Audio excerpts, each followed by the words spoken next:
Hello everyone, and welcome to Battle of Wits. Since Kaldheim will be available later this very week, I want to give you all an idea for a neat deck you could build around.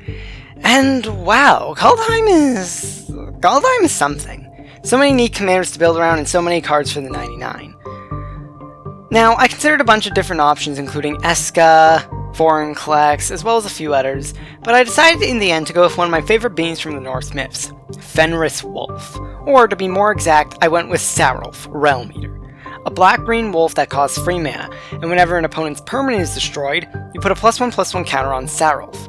At the beginning of your upkeep, you can remove all of his +1/+1 counters to exile each other non-land permanent with converted mana cost less than or equal to the number of removed counters. Sarulf seems to scream two strategies to me. A Voltron-style strategy using his rapidly growing power and toughness to kill an opponent in just 1 or 2 hits, and a failsafe in the form of removing the counters to exile the board. So logically, we play to those strengths. First off, our ramp. Because this deck exiles non-land permanents, the common artifacts like Soul Ring and Arcane Signet are pretty much useless to us. Even Mana Crypt and Mana Vault wouldn't be good, since they'd be wiped out by Sarulf as well. Instead, we need to ramp the good old-fashioned way, with land. Cards such as Harrow, Rampant Growth, and Migration Path all let us get lands from our library so we can ramp, while Scale the Heights and Explore let us play additional lands in a turn. We also have cards like Death Sprout, Enter the Unknown, and Solemn Simulacrum, which have additional benefits to the mana ramp. Next is Protection for Sarulf. Since Sarulf is a prime removal target, there's a lot of instances in the deck that can either give Sarulf indestructible or hexproof, as well as just other cards in general, such as Rush of Vitality, Tyrite Sanctum, and Archetype of Endurance. For the next part, we want to cover methods to make our opponent lose out on their resources fast. For that, we have Tegrid Shadow, Plaguecrafter, Reclamation Sage, and more.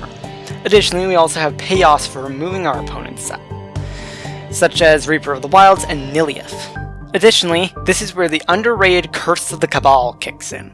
They can either sacrifice something to make Sarulf stronger quicker, or let it resolve to put a ton of counters on him.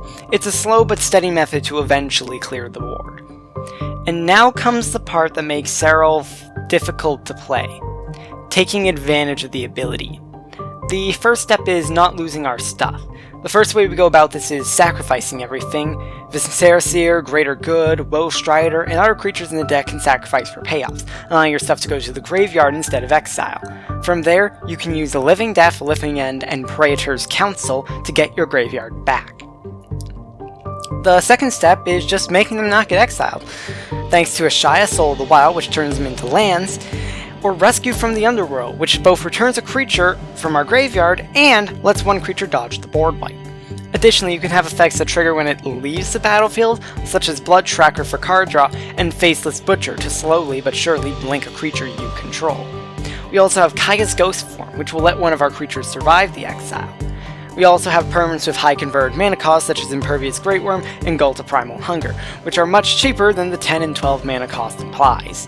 Eternal Scourge can be cast after being exiled, and we have Blight Herder, Almog's Despoiler, and Void Attendant, Eldrazi processors that give you rewards for putting exiled permanents in their owners' graveyards. However, arguably the most powerful way to abuse Sarulf's ability is Mutate. Generally, if you cast it as just a normal creature, it'll get exiled by the board wipe as well. However, if you mutate them onto Sarulf, they'll survive the board wipe. Therefore, we can just keep clearing the board and putting a ton of stuff on Sarulf, making him stronger over time. Dirgebat and Chittering Harvester remove creatures, Gem Razor and Sawtusk Demolisher remove non-creatures, we have Migratory Greathorn, which lets us get more lands, Mind Leechers can steal our opponent's cards, and we also run other cards with Mutate due to overall good effects and allowing to play further into this theme, such as Auspicious Sterix and Insatiable Hemiphage. And yeah, that's what makes the deck tick. Most of the deck focuses on those themes of ramp, making him stronger, and abusing his board wipe. The deck can win either with Sarulf through commander damage, because he becomes very big very fast, or using other cards such as Gulta to simply smack your opponents the good old-fashioned way. There's some very good cards for the deck if your budget allows it, such as Asceticism, Darksteel Plate, and the Ozolith. Asceticism and Darksteel Plate both provide protection for Sarulf, making him harder to remove. The Ozolith, meanwhile, serves a similar purpose, allowing you to keep Sarulf's counters safe when he's removed until you can recast him.